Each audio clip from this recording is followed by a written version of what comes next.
Good morning, everyone. I'm Clarissa. I'm Ollie's mama. This is his daddy. Please forgive me if I read my paper and don't look up, because that's the only way that I'm going to be able to get through this.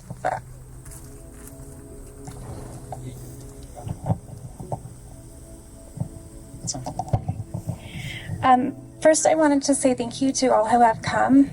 We've had family and friends from all over, neighbors and friends who loved Ollie, and members of our family, and a hugely supportive community of people we don't even know who have shown up to pay tribute to our son and send him love and remember his name and hear his stories.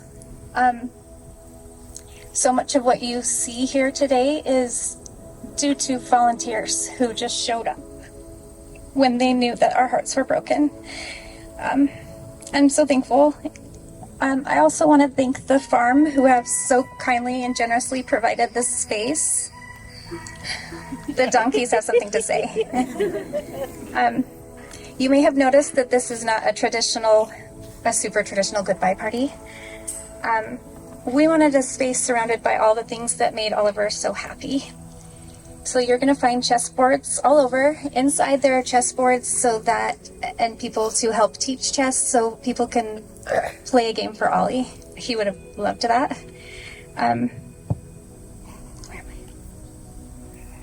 You'll also see, I'm sure you've seen the horses, and the last horse that came through with the blue bouquet is Elias, and that was the horse that Ollie rode.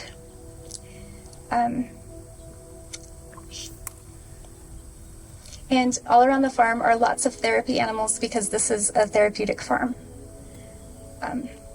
I hope in these things you will find joy today the same way that Ollie did. Aside from these things, Ollie also loves the piano, skiing, music, soccer, and cooking, but not eating. Playing video games, snuggly huge blankets that he would steal from me. Legos, and sailing with his Aunt Rebby. Ollie is the third of 4 children. He has a 15-year-old sister, a 14-year-old brother, and a 6-year-old brother. I called him our little middle, our Ollie-gator, or Ollie-o. He was born in Fairfield, Ohio in 2012. And I wanted to note that Ollie was bringing lots of people, strangers even, a lot of joy from the first moment he entered the room. At the time that Ollie was born, I was a student in college, an older student in college, because he was my 3rd baby. There weren't a whole lot of pregnant women there, and as the semester passed, my tummy grew, and my classmates began to fight to sit next to us, because everybody wanted to ditch class and be the person to drive me to the hospital. So he made me lots of friends. What luck that Ollie decided to arrive at the right moment, hours before our final exam. I took a picture of him and sent it to my professor with a statement, "Look what I made in biology." He absolutely loved it and spontaneously canceled the final exam for the entire class. Right from the get-go, Ollie brought people joy, and he carried that through his entire life. Ollie was a gorgeous toddler with his daddy's baby blue eyes. He loved the little bow ties I put on him. And on the day Ollie stood up for the very first time, he pushed an empty diaper box into the middle of the room, waited till everyone was looking, climbed up the box, stood right up on the box in the middle of the room with his arms thrown in the air, and a huge grin on the stage that he made for himself at barely 1 year of age. He was magical in that way. His first Halloween costume was a scuba diver, and he was adorable. When Ollie was 3, our family moved to Dubai, and he showed up there as this gorgeous, blue-eyed, blondie toddler. Everywhere we went, people gave him gifts and money, and they wanted to kiss his face. My brown-haired children were not loving that as much. His first 3 friends all had communication barriers and did not speak his language or even speak a lot of words. He chose them. He loved them all instantly and was more than happy to be in their presence. In preschool, he had a friend from Turkey who spoke no English and cried throughout the whole day. Ollie, 3 years old, had a huge tender heart, even at that age, and sat next to him every day, rubbing his back and holding his hand. They were the best of friends, and he taught me that understanding and words are not always necessary. At this very young age, he loved people as they were, and it was one of the most beautiful things about him.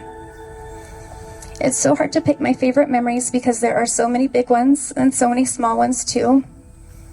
Someone remarked to me recently that Ollie lived 2 lifetimes during his, and I think that's true.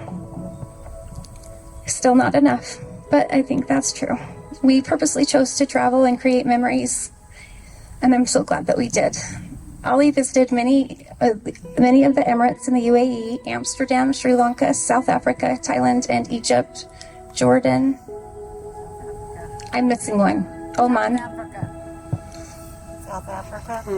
Is that that one? Yeah, he was well-traveled before he was even 5 years old. I asked him fairly recently, like in the week before he passed, what he remembered from that time. And what he said was he remembered entering the Great Pyramids and climbing to the burial chamber. And he remembered every animal we met, along with the days that we would ride our Jeep into the sand dunes of the Middle East, racing the wild camels. We returned to Ohio when he was 5, and one of my favorite memories here was this is where he began taking piano lessons. He loves the piano and music so much. His first class allowed children to write their own music and song lyrics for a competition. And he was very young, but he wrote them entirely on his own while I sat next to him and cheered him on. So for just a moment, I want you to try to imagine what song a 5-year-old boy would write, and we'll see if you guessed it. Okay. I'm dead serious when I say the song he wrote was titled Boys Like Poo. Yeah. There were only 3 sentences, and I'll read you the lyrics. They may never leave your mind again. The first 3 sentences went like this. Boys like poo, girls do too. Everybody laughs when you talk about poo. So, I guess Ollie was right.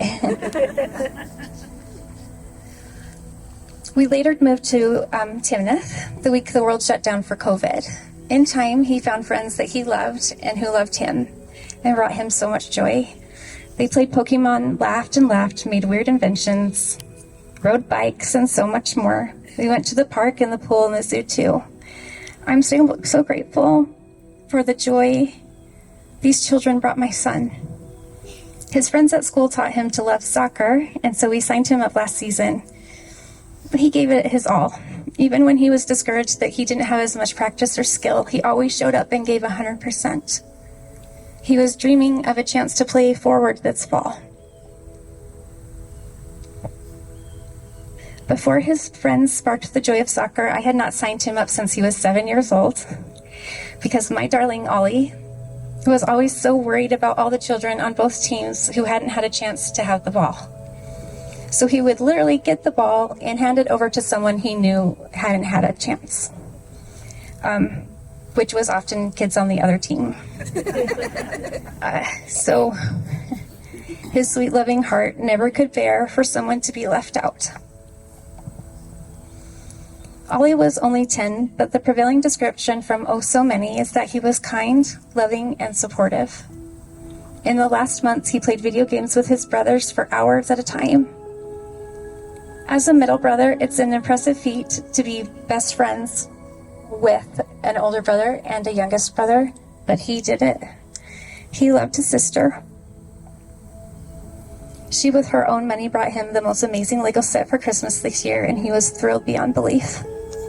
A few weeks ago at Target, we were checking out, just him and I, and we saw a giant Taylor Swift magazine.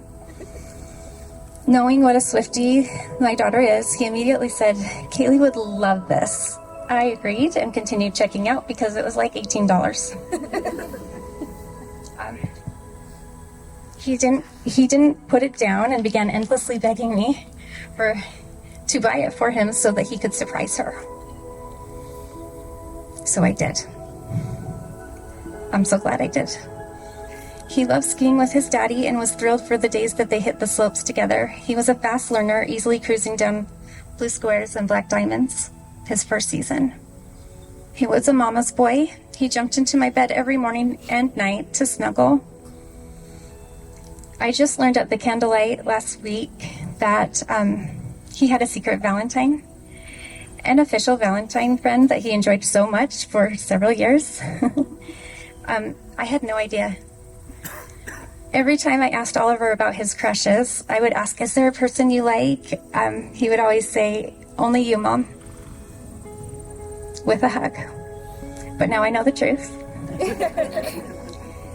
He was 10, but he always held my hand wherever we went together. Wherever we went, he held my hand. He brought so much joy and happiness to his daddy and I, and that's why this hurts so bad. All my children have increased my learning and capacity as a mother. Ollie also gave me that. Between him and Grayson, I know far more about Pokemon than I ever wanted to. When he requested something, I struggled to say no because he had the face of an angel. Which means that we played every single day. We played chess. His brother taught him the game, and it was an immediate love for chess at first sight. He could win in 6 moves, but to prolong the time, he often slowed down for me or tried to give me hints at what I could do. He won every game we played but one, in which I accidentally won. He was so proud of me, though, he was so proud of me. He jumped up, threw his arms around my neck, and kept saying, "Great job, Mama. You're improving so much. I'm so excited for you." These are the words. It says, he wiped away the snow and laid down a single rose, thinking of what might have been, and pain only the bereaved know. He could have been president, a grandmaster, or won a Nobel Prize, but it will never come to be, and we'll never again get to look into his eyes. We thought it was routine, didn't worry, we did this every day, but something went oh so wrong, and no one knows the words to say. We watched the tubes and wires, and they said that he was gone. A life ended far too early, never to see another dawn. The world will get older, but he will stay only 10. And we dream of the things that he'll never do again. He'll never learn to drive, never graduate high school, never steal a first kiss. We think of all those things that he is going to miss. He'll never go to college, never walk down the aisle, never know the joys of parenthood. And we'll miss him all the while.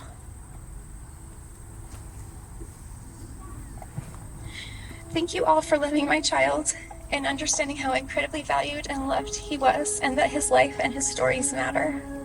Please remember him and speak his name. And finally, to my Ollie, I miss you so much. My heart stops every second. I would have taken your place if I could have. Parents should be able to. We loved you fiercely, and I'm certain that you knew it. It was a joy to be your parents. We were so lucky to have you as our son. We will carry you and love you far past our dying days. And I'll only think of you when I see a chessboard, animals, soccer, Pokemon, Minecraft, a rainbow, or the color blue. We are so sad. We weren't prepared, and you should have had 90 more years on this earth. 10 years of Ollie was nowhere near enough.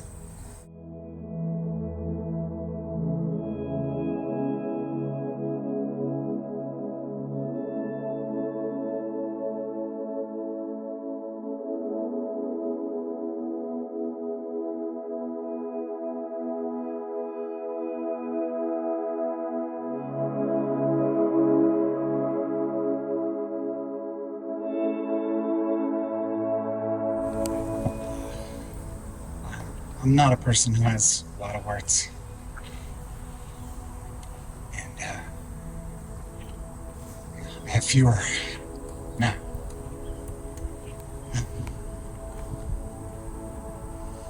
I love now. He should have been with us longer. I was so excited to go skiing with him, to teach him mountain biking.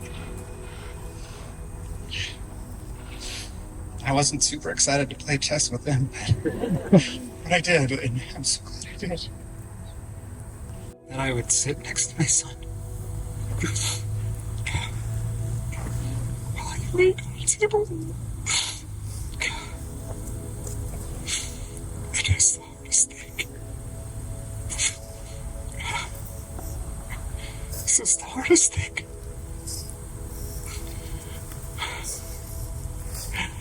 I do want to thank everybody who's loved him and brought him joy. Who's been there for him, who remembers him and carries his memory. We will carry him with us.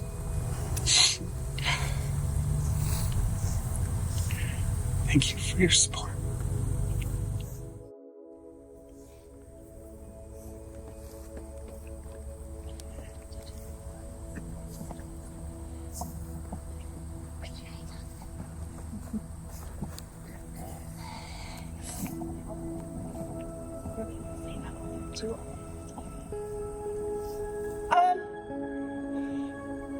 Testing. Can anyone hear me? Yes. Yes. Okay.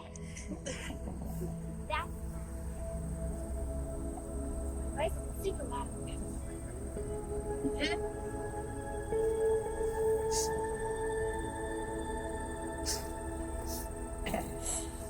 I loved Ollie very much. I loved him. I wish he would stay forever and ever and ever and ever. Yeah. So let's get on. Yeah. He wants all the playtime, doing the things that Ollie loved to do to start. You did good, buddy. I loved Ollie very much. And all of you know that, right? Yes. Yes. Yes. Yes. Good job.